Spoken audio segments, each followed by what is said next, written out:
Bench press is the single greatest upper body exercise ever created for building strength and muscle.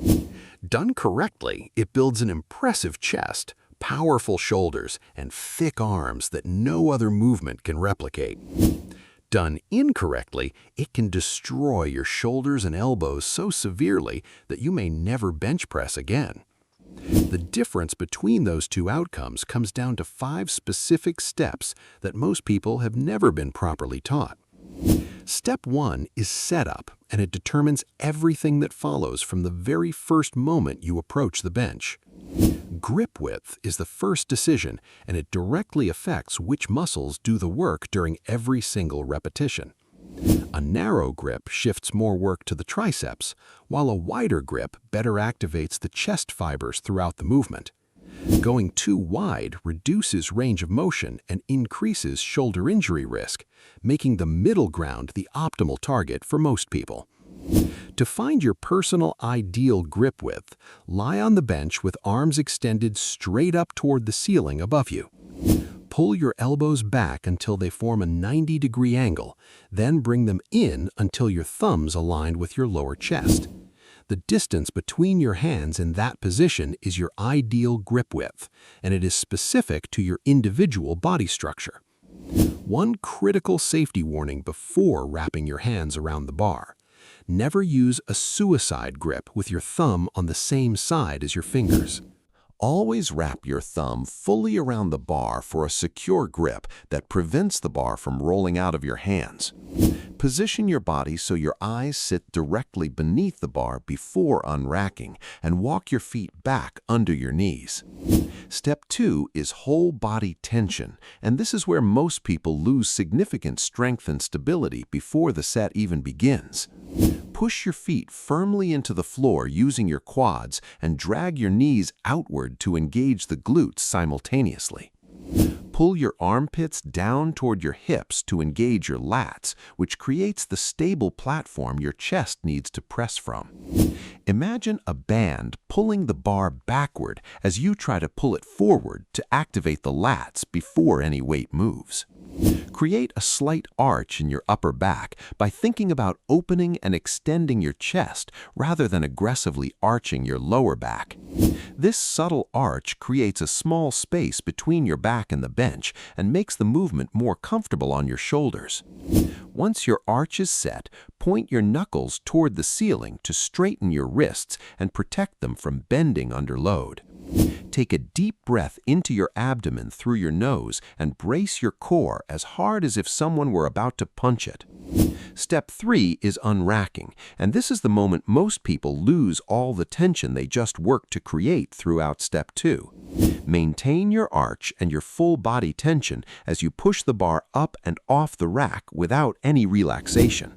Use your lats to pull the bar horizontally into the starting position directly above your shoulders rather than letting it drift forward.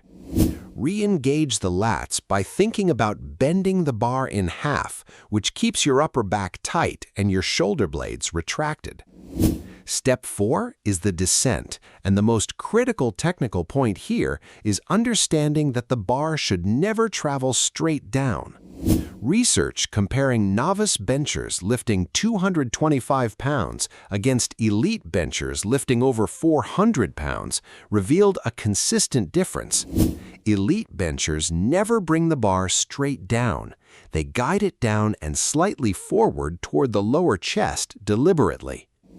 Actively pull the bar downward using your back muscles to squeeze your shoulder blades together rather than simply letting gravity drop the weight. Guide the bar toward your lower chest at approximately the nipple line rather than pressing toward the upper chest or throat. Keep your elbows tucked at approximately 45 to 70 degrees away from your body, using arrow shape, not T shape, as your guide. Arrow shape means elbows angled back. T-shape means elbows flared wide, which places the shoulder joint in a dangerous, compromised position. Ideally, touch your chest with the bar to maximize range of motion, but stop an inch above if your shoulders roll forward at the bottom. Your forearms should be vertical at the bottom position, with your elbows stacked directly beneath your wrists for ideal joint alignment. If your forearms angle inward or outward, adjust your grip width slightly narrower or wider until the vertical forearm position is achieved naturally. Step 5 is the Ascent, and the stretch position at the bottom of the bench press is where the most growth stimulus occurs. Most people waste this by bouncing the bar off their chest, which eliminates the tension the chest needs to trigger meaningful growth. Instead, pause for half a second at the bottom while actively maintaining tension in your legs and upper back throughout the pause. Keep your chest working to stabilize the bar during the pause, rather than completely relaxing and letting the bar rest passively on your chest. Drive the bar upward by pushing through your feet as if performing a leg extension, which transfers force from the ground through your entire body. Do not drive the bar straight up. Drive it back toward your head so it travels in a slight arc from the lower chest toward the shoulders. Think about pulling your biceps toward each other rather than simply pushing the weight up, which boosts chest fiber activation during the ascent. As you reach the top, keep your chest high and maintain your upper back arch rather than letting your shoulders collapse forward. Squeezing your biceps into your armpits as you lock out prevents the shoulders from rounding forward and stealing tension from the chest. Exhale through tight lips at the top. Take another deep breath into your abdomen, brace your core again, and control the weight back down. That complete sequence from setup through ascent is one perfect bench press repetition built to maximize chest growth and protect your joints.